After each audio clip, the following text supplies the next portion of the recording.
Hello friends, welcome back to my YouTube channel. ಇವತ್ತು ನಾನು prints ಕಟ್ಟಿದ್ದು paper cutting with blouse cutting with ಸ್ಟಿಚಿಂಗ್ನ ಒಂದೇ ವಿಡಿಯೋದಲ್ಲಿ ಕಮ್ಮಿ ಸಮಯದಲ್ಲಿ ನಿಮಗೆ ಹೇಳ್ಕೊಡ್ತೀನಿ. ಇದು ನಮಗೆ ಪೇಪರ್ ಕಟ್ಟಿಂಗ್ ತೋರಿಸ್ತಾ ಇದ್ದೀನಿ. ಬ್ಲೌಸ್ ಲೆಂತು 14.5 ತೊಗೊಂಡಿನಿ. ಇಲ್ಲಿ ಒಂದು ಸ್ಟ್ರೈಟಾಗಿ ಒಂದು ಲೈನ್ ಮಾರ್ಕ್ನ ಹಾಕ್ತಾಯಿದ್ದೀನಿ. ರೆಡಿ ನಮಗೆ 13.5 ಇದೆ, ಪ್ಲಸ್ 1 ಎಕ್ಸ್ಟ್ರಾ ಆ್ಯಡ್ ಮಾಡ್ಕೊಂಡಿದ್ದೀನಿ ಹೊಲಿಗೆಗೋಸ್ಕರ. ಇಲ್ಲಿ ಶೋಲ್ಡರು ನಮಗೆ 5.5 ಇದೆ. 5.5ಗೆ ಇಲ್ಲಿ ಕೆಳಗಡೆ ಒಂದು ಮಾರ್ಕ್ ಮಾಡ್ಕೊಳ್ಳೋಣ. ನಮಗೆ ಆರ್ಮೋಲ್ ಬಂದುಬಿಟ್ಟು 6 ಇಂಚ್. ಇಲ್ಲಿ ಇನ್ನೊಂದು ಲೈನ್ನ ಹಾಕೋಣ. ಇವಾಗ ಚೆಸ್ಟ್ ಮೆಜರ್ಮೆಂಟು 34 ಇದೆ. 34 4ನೇ ಭಾಗ ಅಂದರೆ 8.5 ಮತ್ತು 2 ಇಂಚು ಹೊಲಿಗೆಗೋಸ್ಕರ ಅಂತ ತೊಗೊಂಡಿರೋದು. ಇಲ್ಲಿ ಇನ್ನೊಂದು ಮಾರ್ಕ್ ಹಾಕೋಣ. ಮಾರ್ಕ್ ಹಾಕ್ಕೊಂಡು ವೆಸ್ಟ್ ಮೆಜರ್ಮೆಂಟ್ನ ಹಾಕೋಣ. ವೆಸ್ಟ್ ಮೆಜರ್ಮೆಂಟು ನಮಗೆ 32 ಇದೆ. 32 4ನೇ ಭಾಗ ತೊಗೊಂಡೆ. 8 ಇಂಚು, 1 ಇಂಚ್ ಬ್ಯಾಕ್ ಡಾಟ್ಗೋಸ್ಕರ, 2 ಇಂಚು ಹೊಲಿಗೆಗೋಸ್ಕರ. ಇವಾಗ ಇಲ್ಲಿ ಒಂದು ಲೈನ್ ಮಾರ್ಕ್ನ ಹಾಕೋಣ. ಇದಾದ ಬಳಿಕ ಹಾರ್ಮೋಲ್ ಶೇಪ್ಗೋಸ್ಕರ 1 ಇಂಚನ್ನ ತೊಗೊಂಡಿದ್ದೀನಿ. ಇದು ಫ್ರಂಟ್ ಪೇಪರ್ ಕಟ್ಟಿಂಗ್ ಇರೋದ್ರಿಂದ 1 ಇಂಚನ್ನ ತೊಗೊಂಡಿದ್ದೀನಿ ಹಾರ್ಮೋಲ್ ಶೇಪ್. ಬ್ಯಾಕ್ ಅಂದರೆ 1.5 ತೊಗೋಬೇಕು. ಇಲ್ಲಿ ನೆಕ್ ವಿಡ್ತ್ ಎಷ್ಟಿದೆ 2.5 ತೊಗೊಂಡಿನಿ. ಡೀಪ್ ಬಂದುಬಿಟ್ಟು 7 ಇಂಚ್. ಇಲ್ಲಿ ಒಂದು ಲೈನ್ ಮಾರ್ಕ್ನ ಹಾಕ್ಕೊಂಡು ಇಲ್ಲಿ ಮೇಲ್ಗಡೆ ಕೂಡ ಒಂದು ಲೈನ್ ಹಾಕ್ಕೋಬೇಕು. ಇಲ್ಲಿ ನೆಕ್ ಶೇಪ್ಗೋಸ್ಕರ ಕರ್ವ್ ಸ್ಕೇಲ್ನ ಯೂಸ್ ಮಾಡಿಕೊಂಡು ನೆಕ್ ಶೇಪ್ ಕೊಟ್ಟಿದ್ದೀನಿ. ಇಲ್ಲಿ 3.5ಗೆ ಒಂದು ಮಾರ್ಕ್ನ ಮಾಡ್ತಾಯಿದ್ದೀನಿ. ಇದಾದ ಬಳಿಕ ನಮಗೆ ಡಾಟ್ಗೋಸ್ಕರ ಡಾಟ್ಗೆ 11 ಇಂಚ್ಗೆ ಒಂದು ಮಾರ್ಕ್ನ ಮಾಡ್ತಾಯಿದ್ದೀನಿ. ಮಾಡಿ ಇಲ್ಲಿ ಸ್ಟ್ರೈಟಾಗಿ ಒಂದು ಲೈನ್ನ ಹಾಕೋಬೇಕು. ಇದಾದ ಬಳಿಕ ಕರ್ವ್ ಸ್ಕೇಲ್ನ ಯೂಸ್ ಮಾಡಿಕೊಂಡು ಈ ಥರ ನಾವು ಹಾರ್ಮೋಲ್ ಕಡೆ ಒಂದು ಲೈನ್ನ ಮಾಡ್ಕೋಬೇಕು. ಇಲ್ಲಿ 2 ಇಂಚಿಗೆ ಒಂದು ಮಾರ್ಕ್ ಮಾಡ್ತಾಯಿದ್ದೀನಿ. ಮೇಲ್ಗಡೆ 1 ಇಂಚಿಗೆ ಒಂದು ಮಾರ್ಕ್ ಮಾಡ್ತಾಯಿದ್ದೀನಿ. ಮಾರ್ಕ್ ಮಾಡಿಕೊಂಡು ಸ್ಟ್ರೇಟಾಗಿ ಒಂದು ಲೈನ್ ಹಾಕ್ಕೊಂಡು ಇದಕ್ಕೆ ಈ ಥರ ಶೇಪ್ನ ಕೊಡಬೇಕು.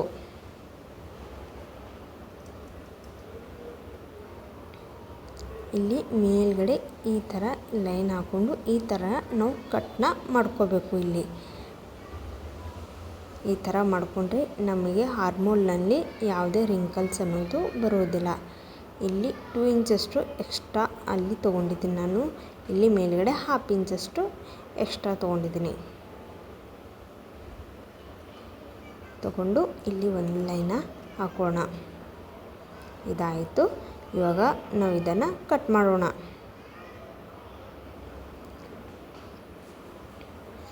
ಇಲ್ಲಿ ಕೆಳಗಡೆ 1/2 ಇಂಚಷ್ಟು ಒಂದು ಮಾರ್ಕನ್ನು ಮಾಡ್ತಾಯಿದ್ದೀನಿ. ಮಾರ್ಕ್ ಮಾಡಿ ಇದಕ್ಕೆ ಸ್ಕೇಲ್ನಿಂದ ಈ ಥರ ಕ್ರಾಸ್ ಲೈನ್ನ ಮಾಡ್ಕೋಬೇಕು. ಈ ಥರ ಕ್ರಾಸ್ ತೊಗೊಂಡು ಆ ಪಾಯಿಂಟ್ಗೆ ಆ ಲೈನ್ಗೆ ನಾವು ಜಾಯಿಂಟ್ ಮಾಡ್ಕೋಬೇಕಾಗುತ್ತೆ. ಮೇಲ್ಗಡೆ ಲೈನ್ಗೆ ಜಾಯಿಂಟ್ ಮಾಡ್ಕೋಬೇಕು. ಇವಾಗ ಇದನ್ನು ಕಟ್ ಮಾಡೋಣ.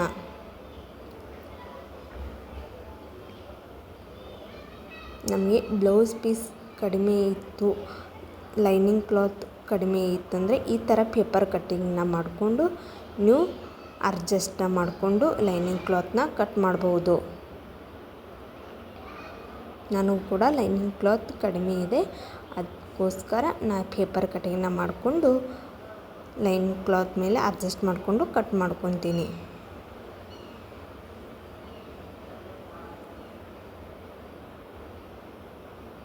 ಇವಾಗ ನಮಗೆ ಪೇಪರ್ ಕಟ್ಟಿಂಗ್ ರೆಡಿ ಆಯಿತು. ಈ ಥರ ಲೈನಿಂಗ್ ಕ್ಲಾತ್ ಮೇಲೆ ನಾನು ಇಟ್ಟಿದ್ದೀನಿ. ಇಲ್ಲಿ ಬ್ಯಾಕ್ ಡೈರೆಕ್ಟಾಗಿ ತೊಗೊಂಡಿರೋದು. ಈಗ ಲೈನಿಂಗ್ ಕ್ಲಾತ್ ಕಟ್ಟಿಂಗ್ ಆಯಿತು. ಮೇನ್ ಕ್ಲಾತ್ ಮೇಲೆ ಇಟ್ಕೊಂಡು ಕಟ್ ಮಾಡ್ಕೊತೀನಿ. ಇವಾಗ ನಮ್ಮ ಕಟ್ಟಿಂಗೆಲ್ಲ ರೆಡಿ ಆಯಿತು. ಇವಾಗ ಫ್ರಂಟನ್ನು ಮಾತ್ರ ನಾನು ಕಟ್ಟಿಂಗ್ ಮಾಡಿ ನಿಮಗೆ ಸ್ಟಿಚಿಂಗ್ ಮಾಡಿ ತೋರಿಸ್ತೀನಿ. ಪ್ರಿನ್ಸ್ ಕಟ್ ತುಂಬ ಸಿಂಪಲ್ ಇದೆ. ಬಿಗಿನರ್ಸ್ ಕೂಡ ಈ ಥರ ನೀವು ಮಾಡ್ಬೋದು. ಬೇಗನೆ ನೀವು ಪ್ರಿನ್ಸ್ ಕಟ್ನ ಕಲಿಬೋದು. ಇವಾಗ ಲೈನಿಂಗ್ ಕ್ಲಾತು ಮೇನ್ ಕ್ಲಾತ್ನ ಜಾಯಿಂಟ್ ಮಾಡ್ಕೊತಾ ಇದ್ದೀನಿ. ತುಂಬ ಈಸಿ ಮೆಥಡ್ನಲ್ಲಿ ನಿಮಗೆ ಹೇಳ್ಕೊಡ್ತಾ ಇದ್ದೀನಿ, ಯಾವುದೇ ಕನ್ಫ್ಯೂಸ್ ಇಲ್ಲಾರ್ದೆ. ಇದು 34 ಸೈಜ್ದು ಮೆಜರ್ಮೆಂಟ್ ಇದು.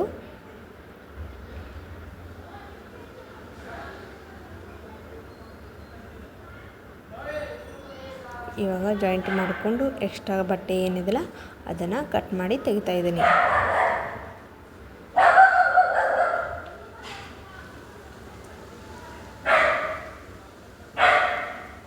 ಇವಾಗ ಕಟ್ ಮಾಡಾಯಿತು. ಇದೇ ಥರ ಇನ್ನೊಂದು ಏನು ಪಾರ್ಟ್ ಇದೆಯಲ್ಲ ಅದನ್ನು ಕೂಡ ಅದೇ ಥರ ಜಾಯಿಂಟ್ ಮಾಡ್ಕೊಳ್ಳೋಣ, ಅಟ್ಯಾಚ್ ಮಾಡ್ಕೊಳ್ಳೋಣ. ಇವಾಗ ಅಟ್ಯಾಚ್ ಮಾಡಾಯಿತು.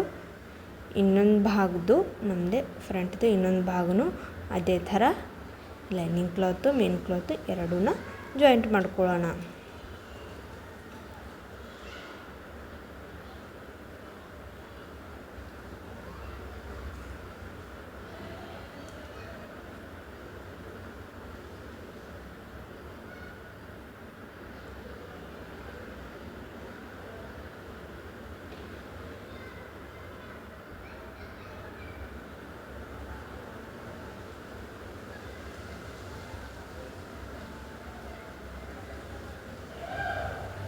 ಇವಾಗ ಜಾಯಿಂಟ್ ಮಾಡಾಯಿತು. ಎಕ್ಸ್ಟ್ರಾ ಏನು ಬಟ್ಟೆ ಇದೆಯಲ್ಲ ಅದನ್ನು ಕಟ್ ಮಾಡಿ ತೆಗಿತೀನಿ.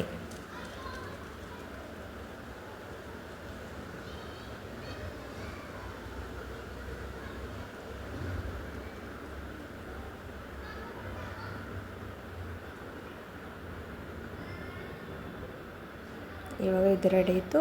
ಅದೇ ಥರ ಆ್ಯಸ್ ಇಟ್ ಈಸ್ ಇನ್ನೊಂದು ಪಾರ್ಟ್ನು ಅದೇ ಥರ ಅಟ್ಯಾಚ್ನ ಮಾಡ್ಕೊತೀನಿ. ಇವಾಗ ನಮಗೆ ಲೈನಿಂಗ್ ಕ್ಲಾತು ಮೇನ್ ಕ್ಲಾತ್ ಎಲ್ಲ ಅಟ್ಯಾಚ್ ಮಾಡ್ಕೊಂಡಾಯ್ತು. ಇವಾಗ ಜಾಯಿಂಟ್ನ ಮಾಡ್ಕೊಳ್ಳೋಣ. ನಾವು ಕೆಳಗಡೆಯಿಂದನೇ ಜಾಯಿಂಟ್ ಮಾಡ್ಕೋಬೇಕು. ಏನು ಎಕ್ಸ್ಟ್ರಾ ಉಳಿದ್ರೂ ನಾವು ಅಲ್ಲಿ ಕಟ್ ಮಾಡೋಕ್ಕೂ ಬರುತ್ತೆ. ಯಾವ ರೀತಿ ಶೇಪ್ ಇದೆಯಲ್ಲ ಅದೇ ಥರ ಥೋಡೆ ಸ್ಟಿಚಿಂಗ್ ಲೈನ್ನ ಹಾಕ್ಕೊಂಡು ಯಾವುದೇ ಫೋಲ್ಡ್ ಹಾಕ್ಲಾರ್ದೆ ನಿಧಾನವಾಗಿ ನಾವು ಸ್ಟಿಚಿಂಗ್ ಲೈನ್ನ ಹಾಕ್ಕೊತ ಹೋಗಬೇಕು. ಇಲ್ಲಿ ಡಬಲ್ ಲೈನ್ ಸ್ಟಿಚಿಂಗ್ ಲೈನ್ನ ಕಂಪಲ್ಸರಿ ಹಾಕ್ಕೋಬೇಕು. ಅದೇ ಥರ ಇದನ್ನು ಕೂಡ ಜಾಯಿಂಟ್ ಮಾಡಿಕೊಂಡೆ. ಇವಾಗ ನಮಗೆ 2 ಪ್ರಿನ್ಸ್ ಕಟ್ ರೆಡಿ ಆಯಿತು. ಇವಾಗ ಏನು ಕೆಳಗಡೆ ಎಕ್ಸ್ಟ್ರಾ ಏನು ಕಾಣ್ತಾ ಇದೆಯಲ್ಲ ಅದನ್ನು ಥೋಡೆ ಕಟ್ ಮಾಡಿಕೊಂಡು ಸ್ಟ್ರೇಟಾಗಿ ಮಾಡ್ಕೊತೀನಿ ನಾನು. ಇಲ್ಲಿ ಕೆಳಗಡೆ ಏನು ಎಕ್ಸ್ಟ್ರಾ ಇದ್ದರೂ ಕಟ್ ಮಾಡಿಕೊಂಡು ನೀವು ಸ್ಟ್ರೇಟಾಗಿ ಮಾಡ್ಕೋಬೋದು.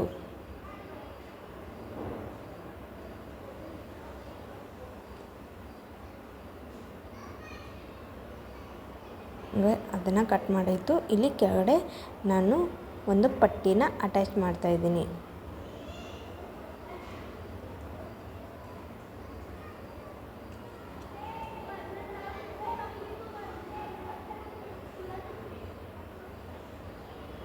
ಇಲ್ಲಿ ಮೇಲ್ಗಡೆ ಒಂದು ಡಾಬ್ ಸ್ಟಿಚ್ಚನ್ನ ಹಾಕೋಬೇಕು.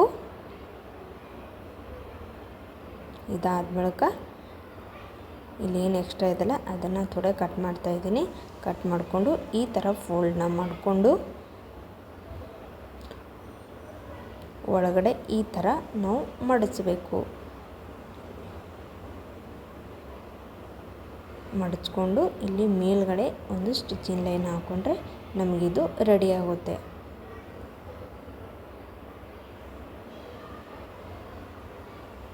ಇವಾಗ ಇದು ರೆಡಿ ಆಯಿತು. ನಾನು ಇಲ್ಲಿ ಹುಕ್ಕಿನ ಮನಿ ಪಟ್ಟಿನ ಹಚ್ತಾಯಿದ್ದೀನಿ. ಇದು ಡಬಲ್ ಲೇಯರ್ ಇರೋ ಬಟ್ಟೆನ ತೊಗೊಂಡಿದ್ದೀನಿ ನಾನು. 3 ಇಂಚಷ್ಟು ಅಗಲ ಇದೆ ಇದಕ್ಕೆ. ಅಷ್ಟನ್ನು ತೊಗೊಂಡು ಇಲ್ಲಿ ಅಟ್ಯಾಚ್ನ ಮಾಡ್ಕೊತಾ ಇದ್ದೀನಿ. ಅಟ್ಯಾಚ್ ಮಾಡಿಕೊಂಡು ಈ ಥರ ನಾವು ಫೋಲ್ಡ್ನ ಮಾಡಿಕೊಂಡು ಇಲ್ಲಿ ಮೇಲ್ಗಡೆ ಒಂದು ಸ್ಟಿಚಿಂಗ್ ಲೈನ್ ಹಾಕಿದರೆ ನಮಗಿದು ರೆಡಿ ಆಗುತ್ತೆ. ಇದೇನಿದೆಲ್ಲ ಥೋಡೆ ಎಕ್ಸ್ಟ್ರಾ ಇರೋದು ಬಟ್ಟೆನ ಕಟ್ ಮಾಡಿಕೊಂಡು ಈ ಥರ ಒಳಗಡೆ ನಾವು ಇದನ್ನು ಫೋಲ್ಡ್ನ ಮಾಡ್ಕೋಬೇಕಾಗುತ್ತೆ.